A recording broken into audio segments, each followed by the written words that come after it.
अस्सलाम वालेकुम। धरती टीवी न्यूज़ सां गॾु मां फौजिया एजाज़। नाज़रीन, हेडलाइंस समझी वहाँ किते अहम ख़बर ॾियूं। सूबाई वज़ीर सईद गनी चयो आहे त इलेक्शन कमीशन इमरान ख़ान खे वाइको कयो आहे, हाणे सज़ा ॾियणु अदालत जो कमु आहे।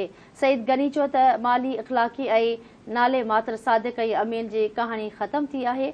इमरान न्याज़ी वज़ीर आज़म जे मनसब खे कारोबार जो मर्कज़ बणायो। न्याज़ी साहब ॾांहुं मनी लॉन्ड्रिंग जो बि हिसाब रहियल आहे। वफ़ाक़ी हुकूमत शौकत खानम ट्रस्ट ऐं ही फंडिंग जी जांच बि कराए। दौलत जे लालच में इमरान न्याज़ी ख़ैरात ऐं सदक़े जी रक़म बि न छॾी। ख़बर मां ॾियूं पिया। सूबाई वज़ीर सईद गनी चयो आहे त इलेक्शन कमीशन इमरान ख़ान खे वाइको कयो आहे, हाणे सज़ा ॾियणु अदालत जो कमु आहे। सईद गनी चयो त माली इख़लाक़ी ऐं नाले मात्र सादिक ऐं अमीर जी कहाणी ख़तम थी चुकी आहे। इमरान न्याज़ी वज़ीर आज़म जे मनसब खे कारोबार जो मर्कज़ बणायो। न्याज़ी साहब ॾांहुं मनी लॉन्ड्रिंग जो बि हिसाब रहियल आहे। सईद गनी जो चवणु हो त वफ़ाक़ी हुकूमत शौकत खानम ट्रस्ट ऐं फंडिंग जी बि जांच कराए। दौलत जी लालच में इमरान न्याज़ी ख़ैरात ऐं सदक़े जी रक़म बि न छॾी।